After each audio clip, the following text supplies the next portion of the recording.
சென்னையின் அடையாளங்களில் ஒன்றான ஹவுசிங் போர்டிலிருந்து நம்முடைய செய்தியாளர் செந்தில்குட்டி இணைந்திருக்காங்க. செந்தில்குட்டி, நீங்கள் இணைந்திருக்கக்கூடிய பகுதி என்ன, அங்கே இருக்கக்கூடிய நிலைமை என்ன, மக்கள் என்ன நினைக்கிறாங்க, பதிவு செய்யலாம். அதாவது சென்னையில் இருக்கக்கூடிய மயிலாப்பூர் அருகில் இருக்கக்கூடிய வள்ளீஸ்வரம் தோட்டம் என்ற பகுதியில் நாம் இணைந்திருக்கிறோம். இந்த பகுதியில் கிட்டத்தட்ட 500க்கும் மேற்பட்ட குடிசை மாற்று அடுக்குமாடி குடியிருப்புகள் வீடுகளும் இருக்கிறது. இந்த பகுதியில் 2000க்கும் மேற்பட்ட மக்கள் கடந்த 30க்கும் மேற்பட்ட வருடங்களாக இங்கே வசித்து வருகிறார்கள். குறிப்பாக இந்த பகுதி 30 வருடங்களுக்கு முன்பாக ஒரு குடிசை பகுதிகளாக இருந்த பகுதி. இங்கே சிறு வணிகர்கள், மீன் வியாபாரிகள் இவர்கள் தான் அதிக அளவில் இருக்கிறார்கள். சிறுதொழில் செய்பவர்களும் வீட்டு வேலை செய்பவர்களும் இங்கே அதிகமாக இருக்கிறார்கள். இந்த பகுதியில் கிட்டத்தட்ட ஒரு 15 வருடங்களுக்கு மேலாக இந்த பகுதியில் இந்த பராமரிப்பு பணிகள் நடைபெறாத காரணத்தினால் இங்கே இருக்கக்கூடிய கட்டிடங்கள் அனைத்துமே ஒரு செடிக்குள் வளரக்கூடிய ஒரு சூழ்நிலையில் இருந்து கொண்டிருக்கிறது. அதே போல மேற்கூரையாக இருக்க பகுதிகள் சீலிங் எல்லாம் அதிக இடங்களில் உடைந்து வரக்கூடிய ஒரு சூழ்நிலையும் இங்கு காண முடிகிறது. மேலும் இந்த பகுதிகளில் முழுவதுமே இது போன்ற ஒரு பிரச்சனை தற்போது நீடித்து வருகிறது. இதேபோல் வீடுகளுக்குள்ளாகவும் அதிக அளவில் பிரச்சனை இருந்து வருகிறது. இது தொடர்பாக நம்மிடையே பேசுவதற்கு சிலர் இருக்கிறார்கள், அவரிடம் கேட்கலாம். சார், இப்போ இந்த வீடுகளுக்கு பராமரிப்பு எப்படி இருக்குது? இங்கே இருக்கக்கூடிய குடிசை மாற்று வாரியத்தில் அதிகாரிகள் எப்படி செயல்பட்டு இருக்காங்க? வணக்கம் சார், என்னோடய பேர் ஜெயச்சந்திரன். என்ன சொன்னால், இந்த பகுதி என்பது 1983 கட்டப்பட்டது பகுதி. கிட்டத்தட்ட 31 வருஷமாக அந்த பகுதி என்பது இருக்குது. இங்கே கூட எல்லாருமே சாதாரண மக்கள் தான், தினமும் வேலைக்கு செல்லக்கூடிய மக்கள் தான் இந்த பகுதியில் இருக்காங்க. ஆனால் என்ன சொன்னால், கடந்த 5 வருடங்களாக கவர்மெண்ட் குடிசை மாற்றம் போதிய நிதி ஒதுக்காதனால அனைத்து வீடுகளும் சீர்ப்பு மோசமாக இருக்கக்கூடிய ஏற்பாடு, சீலிங் என்பது இடிஞ்சு வைக்கக்கூடிய ஏற்பாடு இருக்குது.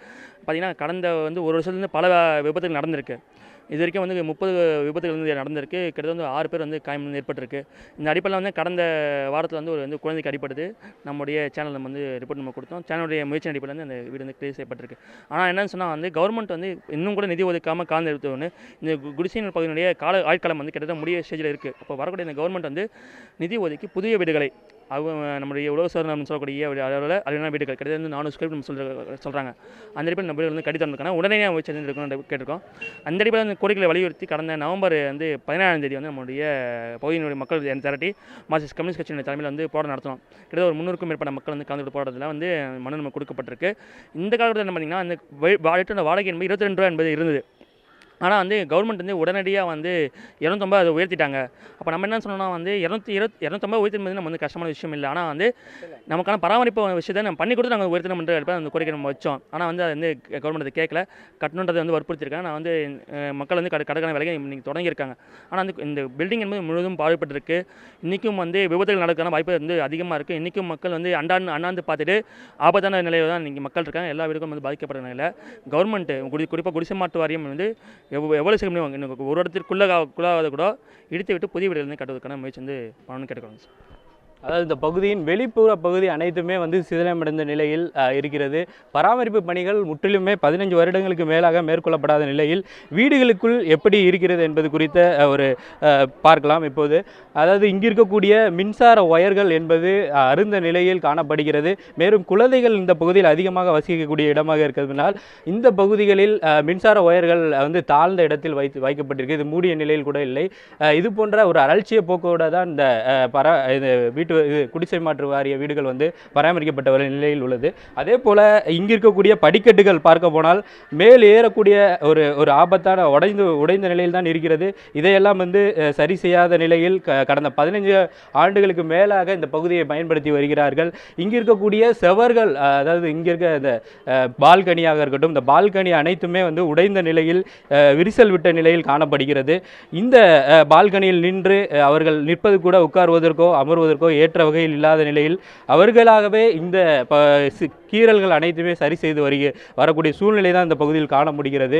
அதே போல் இங்கே இருக்கக்கூடிய வீடுகளுக்குள் நாம் சென்று பார்க்கலாம். அந்த வீடுகளுக்குள் எப்படி இருக்கிறது, அதாவது கழிவு நீர் என்பது மேல் பகுதியில் தங்கி கீழே இருக்கக்கூடிய வீடு வரைக்கும் செல்லக்கூடிய ஒரு சூழ்நிலை இந்த குடிசை மாற்று வாரிய பகுதியில் இருக்கிறது. இதன் காரணமாக மேல் பகுதியில் இருக்கக்கூடிய சீலிங்கள் அனைத்துமே எப்போது விழும் என்ற ஒரு அச்சத்தோடையே இந்த மக்கள் வாழ்ந்து வருகிறார்கள். இந்த வீட்டிற்குள் நாம் பார்க்கலாம். வாங்க.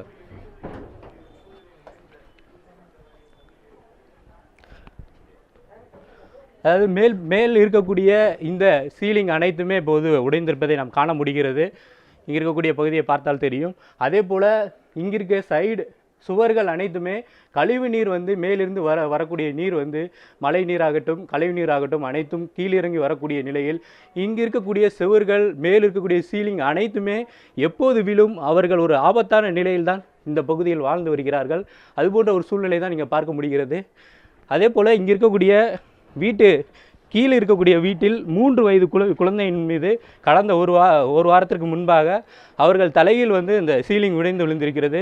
இது வந்து ஒரு ஆபத்தான நிலையில் இந்த குடிசை மாற்று வாரியமானது இயங்கி வருகிறது. இதை சரி செய்வதற்கு அதிகாரிகளிடம் பல முறையிட்டும் அவர்கள் இதுவரைக்கும் எந்த ஒரு நடவடிக்கையும் எடுக்காத சூழ்நிலை இருக்கிறது. இது குறித்து இங்கே இருக்கக்கூடிய ஒரு பெண்மணி இருக்கிற அவரிடம் கேட்கலாம். மேடம், இப்போ இந்த வீடு எவ்வளோ வருஷமாக இங்கே இருக்கீங்க, எப்படி பராமரிப்பு எப்படி இருக்குது? நாங்கள் பிறந்து வளர்ந்ததெல்லாம் இங்கே தான் சார். நாங்கள் பிறந்து வளர்ந்தது எல்லாமே 83 இங்கே கட்டினாங்க. எந்த ஒரு அதிகாரியும் இங்கே வந்து எதையுமே பார்க்க மாட்டாங்க. நாங்கள் வாடகை கட்டலைன்னா சீல் வைக்க வருவாங்க. வேறு எதுக்குமே அவங்க இந்த வந்தது கிடையாது. ஒரு தண்ணி வரலையா எதுக்குமே நாங்கள் தான் போராடி அதெல்லாம் செய்வோம். நாங்கள் வேறு எதுவுமே செய்ய மாட்டோம்.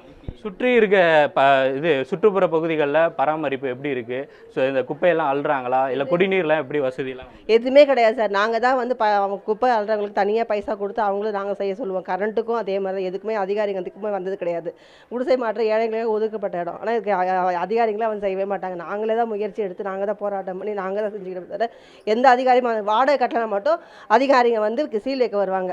இபி பில் கட்டினா இபி பில் கரண்ட்டை பிடுங்க வருவாங்க. ஆனால் இங்கே வயர் தொங்குது. எந்த விதமான பராமரிப்பும் இங்கே சரியே கிடையாது சார். 83 கட்டினது இந்த வீடு 35 வருஷம் ஆச்சு. எந்த விதமான வெளியில் மட்டும் பூசி விட்டுட்டு போவாங்க. வீட்டுக்குள்ளே வந்து எதையுமே செய்யவே மாட்டாங்க.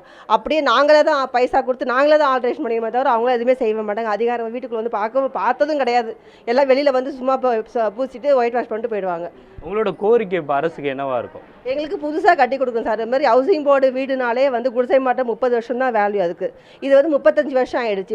ரொம்ப மோசமாக போச்சு. ஒன்றுத்துக்குமே சரி வராது. இனிமேல் பூசி கொடுத்தாலும் சரி வராது. நாங்கள் நடக்கும் போதே கீழ் வீட்டில் ஒழுகுதுங்கிறாங்க. ரொம்ப கஷ்டமாக. ஒரு ட்ரைனேஜ் மாற்றலை 30 வருஷம் ஆச்சு. ட்ரைனேஜ் பைப்பு மாற்றலை, ட்ரைனேஜ் ஒன்றும் அடப்பெடுக்கல, ஒன்றுமே செய்ய மாட்டாங்க. மழை வந்தாலும் எங்களுக்கு கஷ்டம். தண்ணி வராது. மழை வந்ததுன்னா தண்ணி நிற்கும். சாக்காடு தண்ணி தான் உள்ளுக்குள்ளே தண்ணியில் வரும். ரொம்ப கஷ்டப்படுறோம் நாங்கள். அதாவது எந்த விதமான ஒரு இதுவும் கிடையாது. அதனால் எங்களுக்கு இடித்து கட்டி கொடுத்து இப்போ புதுசுன்னு மாற்று இதுவும் எங்களுக்கு செய்யணும் அவங்க. அதாவது இங்கே இருக்கக்கூடிய குடிசை மாற்று பகுதிகளில் இருக்கக்கூடிய இந்த வீடுகள் அனைத்துமே அடுக்குமாடி குடியிருப்பாக இருப்பதால் இங்கே மேல் இருக்கக்கூடிய சீலிங்கள் அனைத்தும் விழக்கூடிய ஒரு சூழ்நிலை தான் நாம் தற்போது பார்த்திருப்போம். இதன் காரணமாக அதிகாரிகள் துரிதமாக செயல்பட்டு இங்கே இருக்கக்கூடிய கீறல்கள் அனைத்தையும் சரி செய்யக்கூடாது, முழுவதுமாக இந்த கட்டிடங்களை இடித்து புதிய வீடுகளை கட்டி கொடுக்க வேண்டும் என்பதே அவர்களுடைய கோரிக்கையாக இருக்கிறது.